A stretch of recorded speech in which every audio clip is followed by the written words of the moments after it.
Thank you, Millie. Good evening, everybody. When I was given the opportunity to create an imprint of my own, it was really an unprecedented honor, and I felt all my years as a writer somehow came together at that moment because there's so much trust that is invested in someone who's given that responsibility. And I like to believe that I have handpicked winners, like Karan has handpicked winners. When I asked Karan whether he'd be willing to do the book, initially there was a little amount of hesitation, but like Millie has mentioned, like Poonam has said, there's a certain spontaneity and a positive energy about him which is unbeatable. She's talked about him not acting like a celebrity. It's that very aspect of Karan's life that I find so endearing. Today, I consider Karan a cultural icon. He's not just a director of very successful films, not just one of the most successful TV hosts, possibly globally, but he's something much, much beyond that. And like it was pointed out, it takes a lot of courage to put your life out there. He says it in one line. He says, "My life is my life." And he says it in the epilogue very wonderfully, and he says it even more beautifully in the end. That finally he's broken through whatever those inhibitions and barriers were that stopped him from speaking his mind. He's ready to share his life, warts and all. When Poonam started on the book, and we all were so excited about it, Millie and I talked about it at length, and we said, what should the content be? What should the tone be? At the end of the day, that is your prerogative, Karan. That is every writer who puts himself out there, every person's prerogative, what they wish to share and what they don't wish to share. When I wrote my memoir when I turned 50, which was 20 years ago, I called it Selective Memory. And people said, "Oh, so you're going to be selecting your memories?" I said, "Yes, I am. It's up to me. What I want to put out there in the public domain is entirely my call, and only I can make it." But Karan has gone well beyond that, and he has written a book that is remarkably candid and remarkably courageous, because he has shared his vulnerabilities and moments from his life, his personal life, which honestly, I was reading and rereading the chapters as I came driving to the venue. And I felt there are 3 chapters which for me were sort of encapsulated what he's all about. One was the chapter dedicated to his father, his feelings about what happened in that hospital.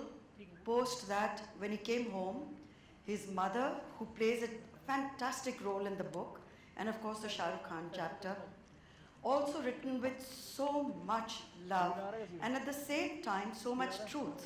There's no attempt to say, "Oh, it's been one fantastic journey with no ups and downs." He talks about things not always working out between 2 people who love each other dearly. He talks about love in the most amazing manner. But behind all of it, what will come through is how each one of us is really quite lonely, and how to cope with that loneliness, and how not to let it get you down, but how it can actually be translated into a positive force in your life, which can lead you to create movies or music or books or poetry or paintings. It's the loneliness that starts the book, and it's loneliness which actually ends the book. But in between, there is just so much wonderfulness that anybody who picks up the book will respond to it first as a reader who gets completely drawn, pulled into another life. And that to me is the hallmark of a good memoir. If you cannot connect, if you cannot drown in that other person's life, if you cannot rejoice in that person's high points, and you don't cry at least 3 times during the narrative, the book is somehow incomplete, and somehow it leaves you feeling, has he really shared everything, or you're aching to know more? I am looking for a sequel, Karan, and tonight I can just say it. You can write it 5 years from now. I'll still be around. you'll still be around and your readers will still be around. And I hope, like Poonam said and Millie said, these are books that need to be told, these are books that need to be written. These are our young heroes and great inspirations and icons of modern India. When they narrate their stories and they do it without filters and they do it with such style and panache and at the same time with so much humanity, that book travels. That book travels not just for the next year. It's going to travel, Karan, for your entire life. And there'll be people who will come up to you and say, I read it when I was at this age and it made such a deep impression on me. Because it has a lot of messages in there without it being a message book. And I'm so proud of it, and I'm so proud that we had the chance to work together. With that, I believe we are going to be in conversation. Are we not, Millie? Thank you, Millie. Thank you, Poonam. Thank you, Team Penguin. Thank you, Sharo. Thank you all. It's a book that I hope, and I'm looking at someone sitting right there who I want to write the next book. She's still shying away from addressing it, but I know I'm going to get it out of her. She said she's too young to write it. I said there are several moments in that book where you talk about people confronting you at airports, at parties, and saying the most gross things, the most insensitive things, and you come back to them is sassy but also a little sad. Why should anyone have to explain any aspect of their lives at all or defend it? I think people sometimes, when you're in the celebrity zone, I think people tend to sometimes just not know what to say. Like I feel like when they encounter you, they either tend to overcompensate and say exceptionally polite things, or they'll say the most inappropriate things to you. I think anyone who's been in the celebrity space will tell you that you'll have people come and say the most overfamiliar things to you at times. And sometimes because they think that they own you, because you're in their living room on a daily basis, perhaps because of my television exposure, or the fact that one is around and all over the place, they feel they have an ownership over you. And sometimes that allows them to kind of cross the boundary of decency. And they'll say things that are inappropriate. And you'll have to stand there. Sometimes you can give a response back, which sometimes goes over their head, because it's not a straight-line answer. And sometimes you use sarcasm, which also sometimes doesn't get a response. Sometimes all you do is just, like Shahrukh told me the other day, that now when people say things, he just nods, because there's nothing else to say. Sometimes you just nod, because people say the most bizarre things. And sometimes it's members of the fraternity, sometimes it's members of the media within the fraternity, sometimes it's random strangers at an airport, and you have to just deal with it. There's nothing you can do. You can't, at least I'm not the guy who's going to start getting into a fight, because I don't think I'll have the ability to handle it if I was at the receiving end. So I just let it pass. May I share that one moment at the airport, which is in your book, so everyone's going to read it anyway. Right. Where a person comes up to you, his wife is with him, and he walks up to you and says to you, so are you a homo? Yeah. And your response is, why? Are you interested? And I thought that was just fabulous. That's, the aplomb and the tight slap that probably the man warranted. Well, it was what came out, literally it just came out very, because I thought it was an exceptionally inappropriate thing. And the wife was clicking a photograph of mine while he was asking me this question. And he asked me, patting me on my back. It wasn't just a car. It was an overfamiliar pat. As if I had, we had dinner last night, and he decided to ask me this question early in the morning. And it's happened to me. It's also in the book when I was on the launch of a channel, and it was an early morning breakfast interview where I was asked an inappropriate question, and I was completely shocked that we were on national television. Of course, it never made it because they realized that it was completely wrong. Fortunately, it wasn't a live telecast. But sometimes you just wonder whether people just don't have the sensitivity or the decency, or to sometimes use language to ask a question that may not come across inappropriate. There are various ways. I'm a member of the media myself. I host a talk show. And I know sometimes when you want to kind of ask something, you can circumvent it with words and vocabulary. You don't suddenly just go out there and ask in the pretense of being completely candid, or then irreverent or perhaps overfamiliar. But the surprising part of the book, towards the end of the book, when you talk about maybe going on to dating sites. I found that fascinating, that you went on to an elite dating site and a date was set up for you in Tokyo.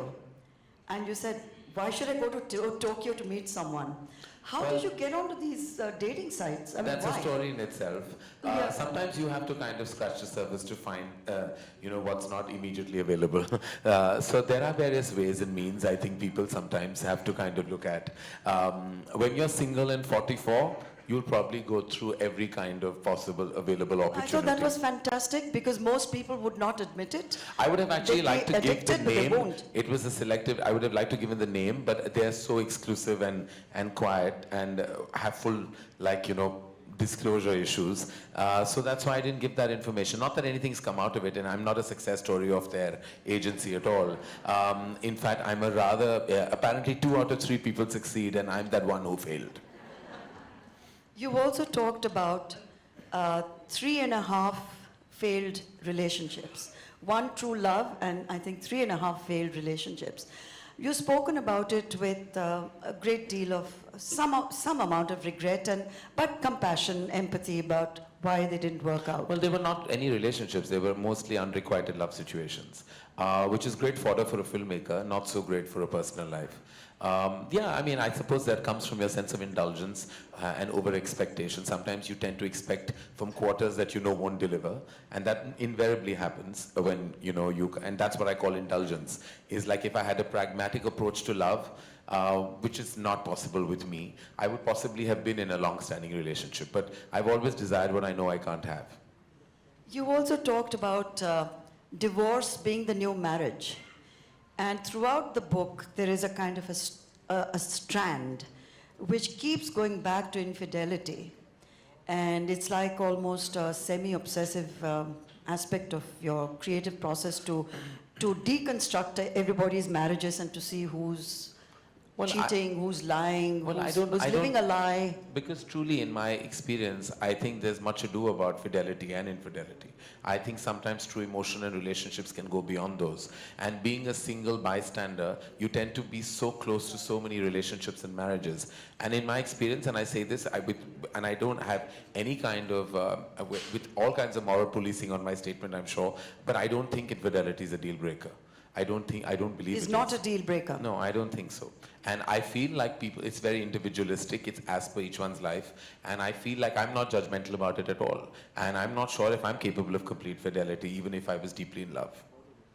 But in your film, when you're talking about the process where you were going to shoot the scene, very interesting conversation that you had with Shah Rukh, when all of you had second thoughts whether to go all the way and show Rani and him in bed or suggest that they've actually had sex, where you were advised against it, and even Shah Rukh was not sure whether it should have that scene or it should be like the Meryl Streep scene where it ends without them actually doing it. I was in a zone of abandon at that time. I was like, I felt I had wings. I wanted to fly as a filmmaker. But when I look back, I feel like I remember very clearly, and I've said it, that when the scene was going on, I was watching it at a preview, and there was a very traditional couple watching it. And the moment Shah Rukh and Rani check into the hotel in Kabhi Alvida, the lady turned to her husband and he said, "Don't worry, dream sequence hai."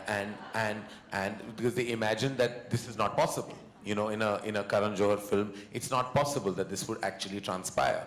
At the moment they realized it was not a dream sequence, 5 minutes later they were out of their cinema halls. So I realized that, sometimes topics like this are brushed under the carpet in our society. We don't like to watch what is startling and truthful on celluloid. We like to watch virtue and morality, say the right messaging. The moment you make viewing uncomfortable, the moment you say things that hit you hard, those are the films that bother you the most, and you have extreme reactions. Kabhi Alvida had extreme reactions. I had people come and say, I hated it. The only reason you can hate it if it's the truth of your home and it's the truth of your marriage. You can't hate that film otherwise. Or I had people say, it's uncomfortable to see this film with my spouse, because what do you say after? Oh, I love the film, what did you love about it? You know, or if I hated it, then why did you hate it so much? You know, so it's basically, it was more a commentary. So the film did so much, and someone told me that it did so much better in the West because there's a culture of watching film alone. So there are men who went alone and women who went alone, but in India we go as a couple or as a family, and it's an uncomfortable watch sometimes. I think that's changing. I see a lot of movies on my own in a theatre and I enjoy it thoroughly. I think I see a lot of other ladies also coming and watching movies. It's changing. Thank God. All right. It's a lovely insight also when you talk about your father. I think that was beautiful, where you said that despite him achieving success by the time you started working together, in his head he was still like a production person. So it was his instinct to carry the bags of stars or open car doors for them. And which my mother went hoarse yeah, trying to tell him, yeah. Yash, you're a producer. You're not a production manager. You shouldn't be doing these things. It's wonderful that you share instinct. It was his instinct. He couldn't help it. He just couldn't, like, whatever. And it was like, and I, of course, was born like I was a movie star in my head. Even though I had nothing, in my head, I was always royalty. For some reason, I don't know where, my mother always said, I don't know where you came from. Because, you know, I didn't have their value system. And I was always somebody who lived beyond my means. It was because I was pampered by my father. He allowed me to believe that. He really, when I was 150 kilos fat, thought I had 5 kilos of puppy weight that I should lose. He thought I was the most gorgeous looking son. Could have been a film hero, knowing very well I knew my personality would not allow me to be a lead in a Hindi film at all. But he thought he could have launched me. When we were talking about my first film, he said, "Tu thoda patla ho ja, tu kar sakta hai hero ka kaam." And I was like, at that point, I was like, how do I get love and balance it with delusion? Because, you know, my mother secretly, I think, always knew that I was not meant for certain things. But my father just loved me unabashedly. But yet, you talk about when you hugged Shah Rukh at Deepika's party, and suddenly, whatever tension there may have been, melted away. That one hug, there was so much love that was exchanged, and it was all eliminated. I think there are ups and downs in so many relationships, but with Shah Rukh, there is deep love. There's no other way of communicating the respect and love that I have for him. And I believe that ours will be a dynamic, and ours will be a relationship, and ours will be a connect that will be forever. It's only because my love for him has only grown over the last 2 decades. My love for his family has been so constant and consistent. And the fact that I think that their home is like a home for me in this city means a lot to me and my mother. My love for him is beyond work. My love for him and his family is beyond what he and I do professionally. It really is now a soul connect. I think we were meant to meet in this world, and I think it's because of my father that we have this connect, and we could possibly have our down days and our humongously up days, but what we cannot ever forget is the unabashed love that will remain, and the respect, more importantly, that I think has not been diminished, no matter what. It has a lot to do with both of you being successful, very successful in your own right. You say that friendships in show business can only succeed if the two people involved are equally successful. Is there something like friendship at all in showbiz? I've made some very strong friendships. Everyone in this room today is from my industry. My relationships define me. We're low on family. We have very few relatives that we're really connected with, me and my mom. So most of my personal connections are my family, and they're my extended family. I've made the most amazing relationships. In fact, I say this to Gauri, that I think I'm one of the reasons why I made her love people in the movies. Because when she came in, she was so reluctant to meet people because everyone comes with baggage. But some of my most deep equations and my most solid dynamics have been with people from the movies. So I think it's very unfair to say that relationships, yes, you go through ups and downs, and there are always turbulent times. But I have to say that the soul and heart I've found within the fraternity and the industry has been amazing, and I will cherish those relationships for the rest of my life. They're all still there in my life. In fact, I'm a very constant person. People who've been in my life for over 2.5 decades are still there in a very strong space. Karan, I wish you every success. I hope a baby does come into your life. It'll transform you. It transforms everybody who's ever had a child, and I can tell you that from experience. With 4 grandchildren now, I can tell you that with double experience. So, blessings all the way. Make it happen for yourself. We are very proud of you. We are very proud of the book. It's already a bestseller, and it's got its first brilliant review. So, it's a day to celebrate, and may you always remain the wonderful, caring person you are. Thank you. Thank you so much, Shobha and Karan. With that, we come to the end of this evening, but we have a lot of books available here which you can buy and get signed by Karan.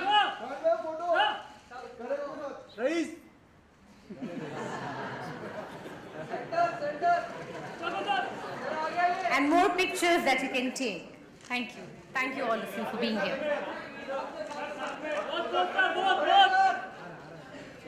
अरे गौरी बीच में आ रही है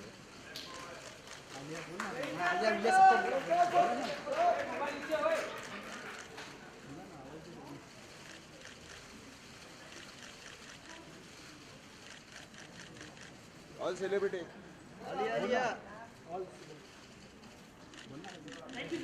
sir all celebrity मैंने sir Alia Alia Siddharth Varun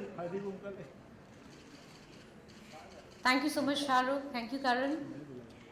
And thank you, all of you, for being here on this special evening.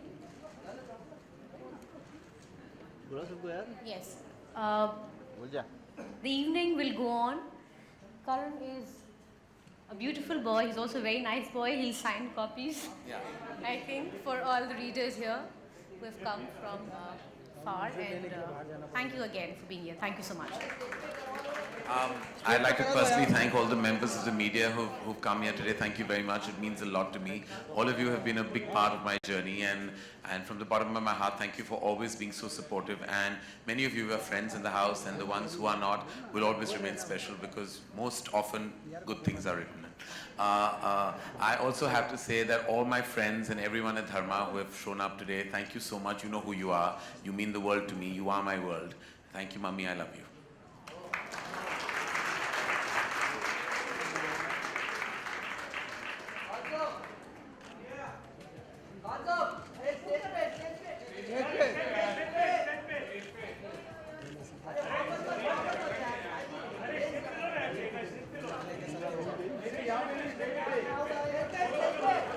के साथ हो गया सर स्टेज पे सर स्टेज पे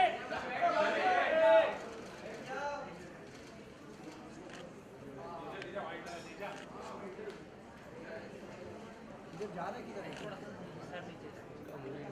करता रहेगा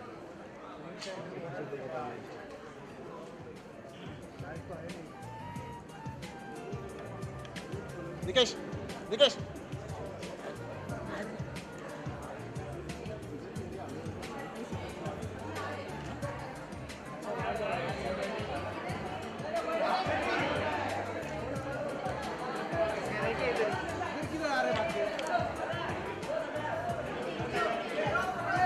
निकेश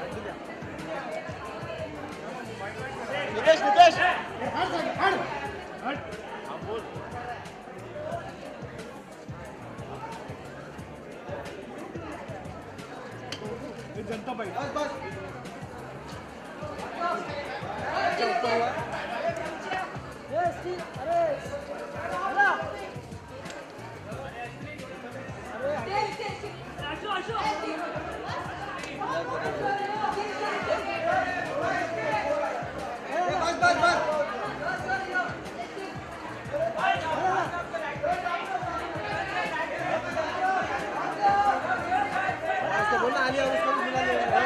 करें सर ऑल सेलिब्रिटीज और एक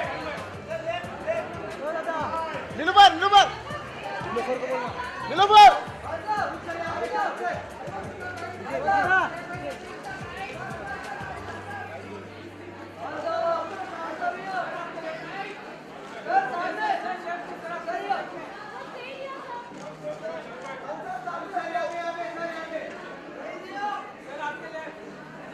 नीलूफर नीलूफर अरे चालीस का